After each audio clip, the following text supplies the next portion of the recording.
मौलाना साहब जो YouTube channel ज़रूर subscribe कंदा। छा साईं रमज़ान में ख़त्म क़ुरान के मौक़े ते मिठाई ऐं बिरयानी तक़सीम करण कीअं आहे? अच्छा, रमज़ान मुबारक के अंदर जॾहिं क़ुरान जो ख़त्म थींदो यानी तरावी नमाज़ जे अंदर क़ुरान मुकम्मल थींदो आहे त उन टाइम जो मिठाई अहिड़ी तरह बिरयानी जो तक़सीम कई वेंदी आहे। त हे अमल जो लाज़मी ना आहे कंहिं क़िस्म जो ऐं न ई को ज़रूरी आहे। बिल फ़र्ज़ वल मौल जेकॾहिं मुक़्तदी अहिड़ी तरह जेके बि जमायती आहिनि उहे हिकिड़ो इंतज़ाम कनि था ऐं बिरयानी जो या अहिड़ी तरह मिठाई जो उन जे अंदरि कंहिं क़िस्म जो कोई हर्ज न आहे। हिकिड़ो ख़ुशी जे मौक़े ते कनि था, कंहिं क़िस्म जो कोई टेंशन न आहे। ऐं इन खे ज़रूरी सम्झणु ग़लति अमल आहे। कोई चए साईं न लाज़मी जो मिठाई तक़सीम कंदासीं, लाज़मी जो बिरयानी जो तक़सीम करणी आहे त उन में वरी मस्जिद जो बि ख़्यालु करिणो आहे।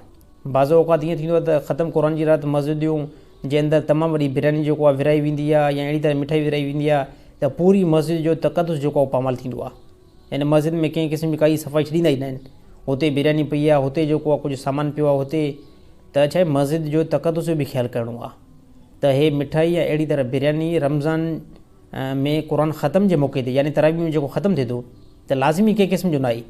बिल फ़र्ज़ वल मौल जेकॾहिं जमायती पंहिंजी रज़ा ख़ुशी सां कनि था त बहितर ॻाल्हि आहे, ख़ुशी जो हिकिड़ो मौक़ो आहे। बाक़ी इन में जमायतुनि खे प्रेशर बि न आहे ॾियणो साईं लाज़मी जेको कंदासीं असांखे चंदो ॾियो, यानी कंहिं बंदे खे प्रेशर बि न आहे विझणो मुक़्तदी थिए त तव्हां जेको असांखे एतिरी इन्वेस्ट ॾियो, असां हे जेको फ़लाणो कमु कंदासीं। लाज़मी हिकिड़ो अमल न आहे, जाइज़ अमल आहे, करे सघो था। हिकिड़ो ख़ुशी जे तहत क़ुरान जेको ख़त्म थियो आहे उन मौक़े ते करे सघो था, बाक़ी लाज़मी ऐं फ़र्ज़ु न आहे।